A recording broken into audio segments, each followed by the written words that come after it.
Yo, what is going on, everybody? It is Grip and Rip Sports Cards back here with another video for you guys today. And in today's video, what we're going to be talking about is Fanatics ruining baseball cards yet again. And it's going to happen in the future. You're not going to see it just yet, but in the future, maybe 4 or 5 years down the line, you are going to see a big change of baseball cards that we are going to discuss in this video today. So before we get into that, thank you so much for joining me on this video today. Can we get a minimum of 100 likes on today's video? As that's the best way you can help me grow this channel is by hitting that like button to show your support for all the content that we do make here on a daily basis. And speaking of growing the channel, we are doing a giveaway. We are giving away hobby packs of Most Likely Series 1. Once we hit 8,000 subscribers, all you have to do to enter is be publicly subscribed, like this video, turn on the post notifications for all the content you see on the channel, and last but certainly not least, leave a comment in the comment section on what you're looking forward to this baseball season 2024, and I will pick the winner once we hit 8,000 subscribers. So there is that. And of course, last but not least, channel memberships are available. If you're interested, hit that join tab next to my name. You will see I opened a blaster box of Series 1 for the channel members, so go check that video out if you want. Not the greatest blaster in the world, not the worst. It could have been a lot worse, to be honest, so shouldn't really have too much to complain about there. But either way, I'm going to be doing a video every single week over there, from, box openings to eBay unboxings to discussion videos. You name it, it's all going to be over there. So hopefully you guys will enjoy that. And of course, shout out to all my members who are already watching this video. So let's get into today's news, which is, of course, nobody should be surprised. I'll just say that right at the start of this video right now. Nobody should be surprised by this news going around in the sports world right now. Fanatics, every single time they get a grasp on something, it really turns to shit. I mean, there is no really other way to put it. Just look at baseball cards, for example. Look at baseball cards. Fanatics took over Topps 2 years ago now, and you see what's going on. I mean, how many times have we talked on this channel about how Fanatics sucks and how Fanatics has ruined Topps and everything like that? Well, it looks like it's going to get worse, unfortunately. It looks like it is going to get worse. But there's a chance, not saying it's a big chance, but there's a chance that hopefully this doesn't happen, but I think it's already too late. So if you have seen the news or have been living under a rock, I can't even believe this is even a thing, to be honest with you. This news doesn't really have much to do with baseball cards, but you'll see why I'm saying this here in a minute. Nike is doing new, they're called Vapor Elite jerseys, I do believe. And what they are is they are basically t-shirts, essentially, t-shirt material. And I guess they are lighter, like they weigh less than the other jerseys, and they're not stitched. They're screen pressed, like the logos and everything like that. And overall, the font on the back where the name is very small. The MLB logo that used to go right off on the top of the neck is like down to like almost the middle of the back. The numbers are like very down towards the bottom of the jersey now. They're a mess. They're an absolute freaking mess. And of course, Fanatics has their name all over them. Not to mention, they're $40 more expensive than the old jerseys, by the way. So keep that in mind as well. So not only have they lost quality, they also went up $40 in price for literally no reason. If anything, they should have gone down. And what I'm trying to get at here is, guys, do you not realize, and no one has brought this up yet in the hobby, I've waited for someone to bring this up, and no one has yet. What does this mean for patch cards moving forward? I'll tell you what it means. Those multicolor patch cards that you and I like to collect, they're going to look like crap. They are going to look like crap. You see, I have 2 custom cards here.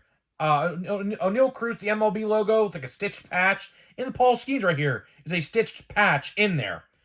You're not going to get any more of those with Topps moving forward. And no one has really brought this up in the hobby, which I wanted to. Because, you know, a lot of one-of-one patches, like, for example, the Ellie De La Cruz 1989 patch card that was hit by a Reds collector, I do believe is funny enough. It was a multicolor patch. It was a red, black, and white patch, right? And the stitching was in there and everything like that. The stitching was all nice and everything like that in there. But moving forward, a couple years from now, and I'll let you know why I say a couple years from now in a minute, that's not going to be the case no more. That is not going to be the case no more. It's just going to be a screen-printed t-shirt-like material in the cards themselves. And I am not for that. I am absolutely not for that. Because, like I said a little bit ago, everything Fanatics touches turns into crap. And big crap. And this is just another instance. Now, here's why I say this change is going to take place anytime soon.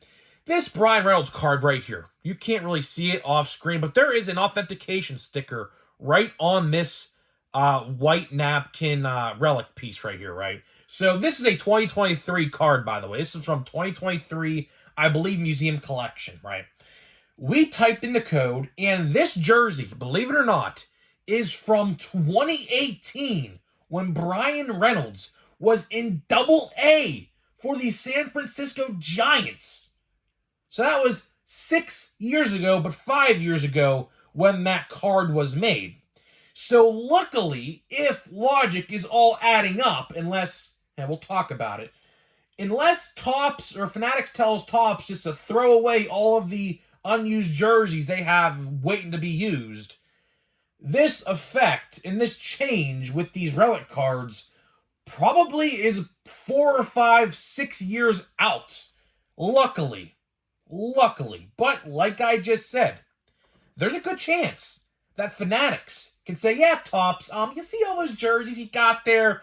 Us and Nike, who of course Nike are the ones making the jersey, but the Fanatics is the manufacturer, so that's why this is all like a little circus here, like a little ring here of people, right? So just bear in mind, we're talking about all these different people. Nike is the production, and Nike is the ones who created the jerseys, and Fanatics is the manufacturers behind them, right? So keep that in mind.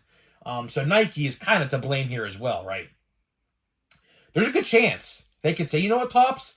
All these jersey pieces you got lined up and all these unused jerseys from all these different players that you can make thousands of cards from, throw them out.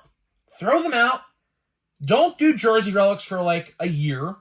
And when we have some new jerseys to use with this new technology, which is not really new at all it is a t-shirt. Literally, it's all it is a t-shirt, right? And we're going to use those as relic pieces moving forward starting 2025. Terrible. Absolutely terrible. Now, like I did say a little bit ago as well, why I say this could not happen is because right now, currently in the sports world, no matter if you're a football, basketball, baseball, everybody is joining up together to combat Fanatics right now because, man, the backlash right now with these jerseys, with the collectors, with the fans, and most importantly, the players. The players do not like these jerseys. There have been countless people. Miles Michaelis is a prominent one to call these things cheap. And you're damn right. They look cheap. And if a player is saying that it looks and feels cheap, that is a big red flag for Fanatics and Nike moving forward. Because I'll tell you why. They are not going to want to play. And also, not really related to jerseys, but speaking of the uniform, the pants are not custom fit no more. So pants, used to be custom fit to each individual player. Now they are not. So now, if they don't fit, I assume each team has like a seamstress of some kind, if that's what you even call them. I think that's what they are. That like customize like clothing and things like that. Like I had like a suit tailored once or something or whatever, right? They have those on the teams. Each team has those guys. But since they aren't custom made already, it makes it a lot harder for all the players to actually get what they want. Because imagine, there is a ton of players on a baseball team. There are a ton of players on a baseball team. And, there are different pants. Believe it or not, what if I told you, and you guys probably don't even know this, is that baseball players only wear a jersey once. They only wear a jersey once. They will never, ever, ever wear a jersey twice. After they use that uniform, they immediately throw it away and they have a new one ready tomorrow morning. Right? That's literally how it works. And here's the thing. Those pants. That means the seamstress of that team would have to do literally 40 pairs of pants every single day for every single individual player who is going to be on that or in that dugout every single day, which is super unrealistic because that takes a long time to do. So what's going to have to happen is the higher-ups of the team, like the starters and the big shots and the aces and the catcher or whatever, they're going to have to be first priority if this happens, which sucks. It absolutely sucks. There is a lot of stuff going into this problem that a lot of people haven't really seen or figured out yet, which sucks. Hopefully, Fanatics and Topps, or not really Topps, I shouldn't be saying that. Fanatics and Nike get the memo here. Because, man, even with the fans and the players are both really upset. And, if you're a player, somehow, if you're a player watching my video, continue to be upset about it. Because I'll tell you one thing. I have not seen there may have been a handful of players who have said something positive, but I'll tell you one thing.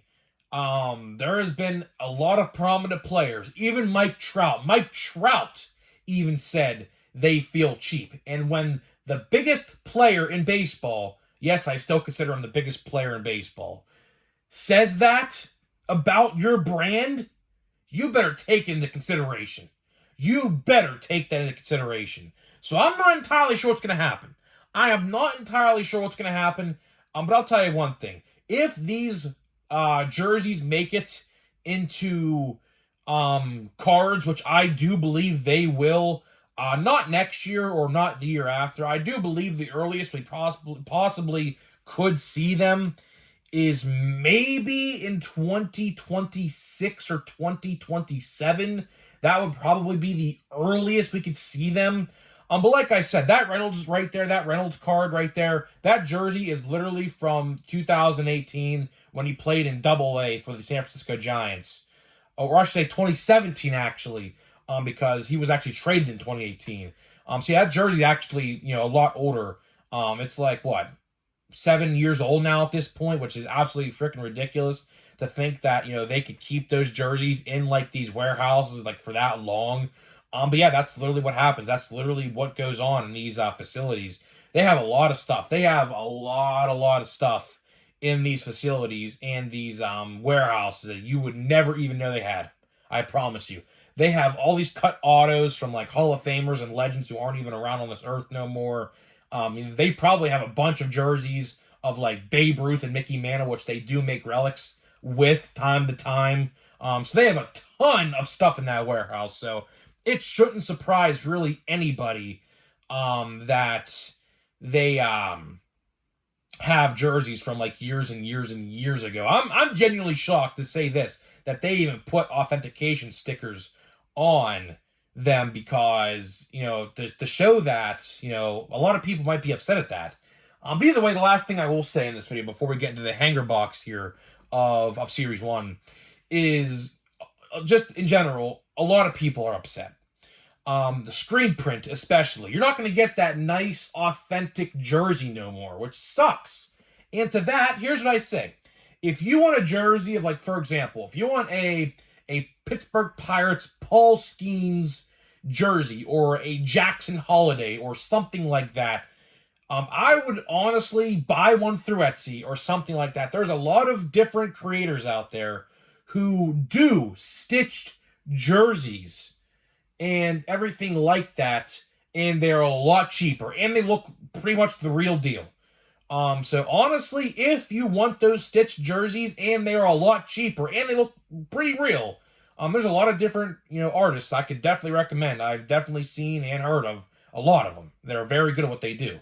I would just buy them through there. I would. There is no reason you should buy a $200, or not $200, my fault, $400 Vapor Pro jersey. It's so stupid. So hopefully, in conclusion, Fanatics and Nike understand that nobody likes these, and they revert back to what was, because, to be honest with you, the fans, they could care less about what they think. But the players, that is the big one. The players. If the players are upset, then, man, a storm is coming for Fanatics and Nike to fix what they shouldn't have even bothered to even fix. Because I'll say this, and this is where I'll wrap it up. One of my favorite quotes, and I will continue to say it till I'm blue in the face. If it's not broke, don't fix it. And that is exactly what they did. So that's all I got for you. That is all I got for you in this video. Now, let's get into a hanger box of Series 1, which is, believe it or not, the last box I got from Best Buy. So I bought the 4 from Best Buy. Honestly, have kind of struck out like every single time. I really haven't gotten anything like super stellar yet. So hopefully that is about to change.